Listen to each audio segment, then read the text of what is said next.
कधीच नाही चुकणार तुमचे फेवरेट टीव्ही शोज झी5 सोबत, तेही एकदम फ्री। माझं तर नशीब फुटकं निघालं। एका निर्णयाने माझ्या आयुष्याचं नुकसान झालंय असं वाटतंय मला। म्हणजे चंदनशी लग्न करून मी लंकेची पार्वती झाली।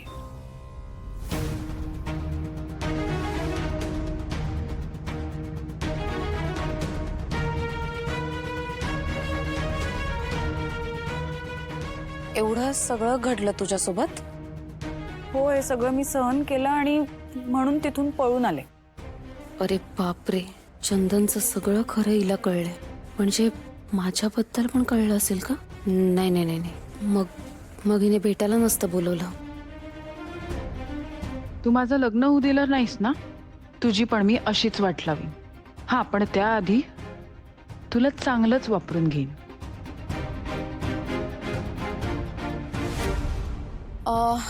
पण माझ्याकडे काय काम आहे तुझं?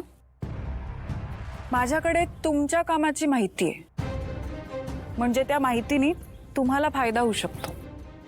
कसली माहिती? ते मी सांगते, पण मला काय मिळणार? बोला, काय हवंय तुला? पैसा।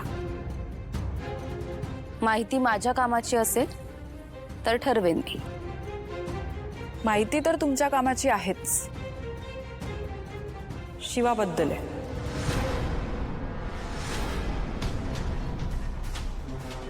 काय काय माहिती आहे? झालं, एवढ्यावरच तुमच्या भुवया उंचावल्या?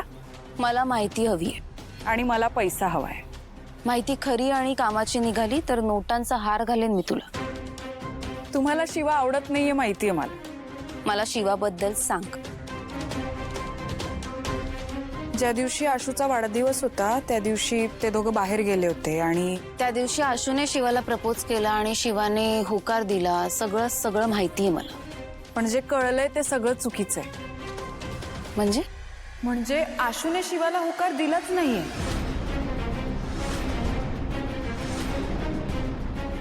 काय?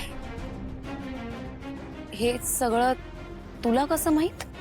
ते मला बरोबर माहितीये, पण अजून माहिती हवी असेल तर पैसे लागतील। पण तुझ्यावर का विश्वास ठेवू मी?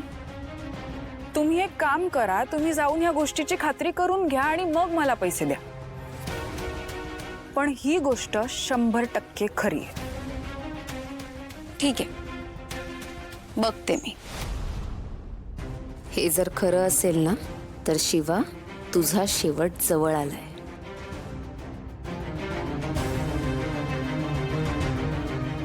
माहिती तर उपयोगाचीच आहे, पण जर खरी असेल तर यात तुझा आणि माझा दोघींचा फायदा आहे।